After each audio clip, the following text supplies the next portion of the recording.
Sebab bagi saya, untuk menjadi orang yang hebat, usaha orang yang hebat, jangan tanya apa yang dijual. Tapi berapa banyak ending collection yang disimpan.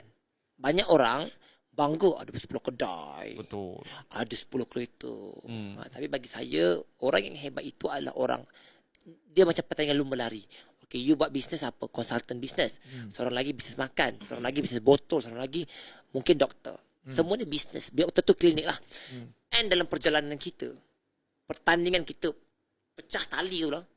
Berapa banyak collection you collect Kalau setakat you berjuara outlet banyak, tak perlu dek.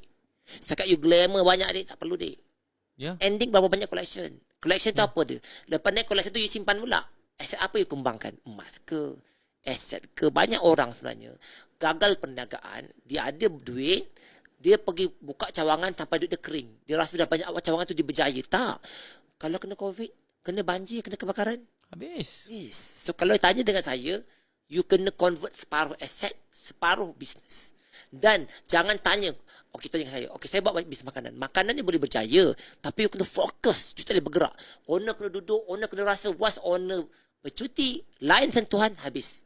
Unless you buat franchise. Ini kita cerita pasal yang orang standard punya kedai makan struggle. Dan untung, okay, mais orang Melayu pula.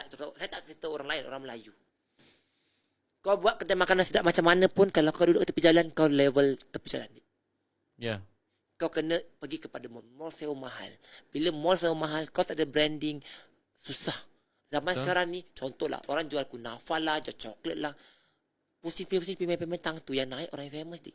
Kau yang kurap-kurap ni baru naik, orang lain jual 30, kau nak jual 15 pun orang kata mahal.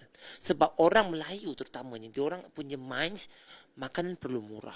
You nak mahal, you kena ada branding. Branding is not easy untuk buat. So nasihat saya kepada anda yang suka kan buat makanan apa, F&B ni, jangan terlalu cacah marba. Buat fokus. Kalau contoh ada lauk yang buat banyak, buat 3-4 lauk tapi fokus. Sebab end of the day, kelaskan brand. Sebab untung akan dapat bila you mahalkan makanan. Orang yang berjaya dapat buat makanan ni, saya dah cuba, dia perlu mahalkan brand, lepas tu buat 2-3 menu yang hot, viralkan benda tu. Tak perlu buat sampai 1000 lauk. Orang kita pula, kalau ada 200 lauk tu yang dibanggakan. Lama-lama, customer banyak. Tapi satu pinggan berapa? RM9. Sampai ke mati, dek. Itu hanya ada situ je lah.